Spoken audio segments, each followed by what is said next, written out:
Ginawaran po tayo ng Certificate of Appreciation ng National Commission for Culture and the Arts sa kanilang pasalamat ng National Arts Month Panam 2025 Appreciation Lunch. Kapag dyan, umabot din ang pagkilala at parangal ng ating katuligan sa Malaysian Designation for Enterprises and Stakeholders. Ang Department of Tourism, Region 3, Buwan, last February. Inuwi ng Sinisig Bulacan most outstanding heritage and cultural tourism award.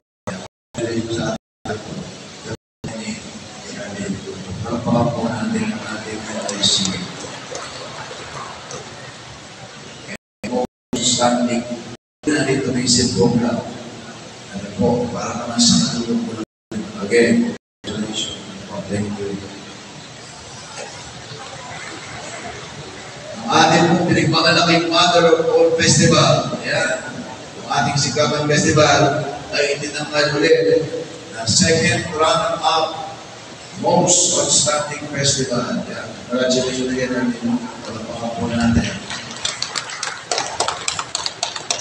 Pasensya ka na, election pa.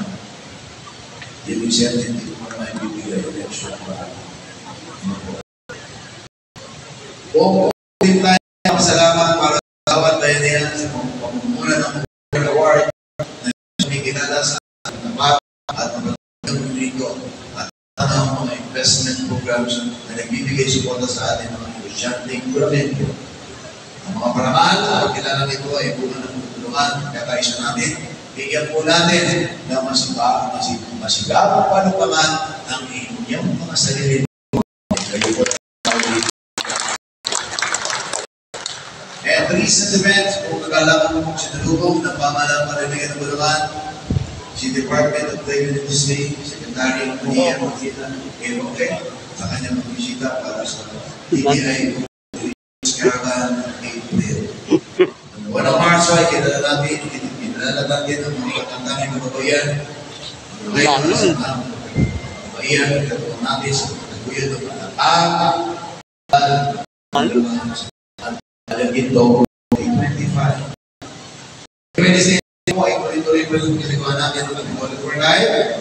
Definitely fit DM survivors. Kaya congratulations sa mga nagpapaganda ng kawan. Halinawa po ang lahat ka rin niya. Kaya po, sama-sama po natin isulong ang pag-interfit, active fit, and healthy life.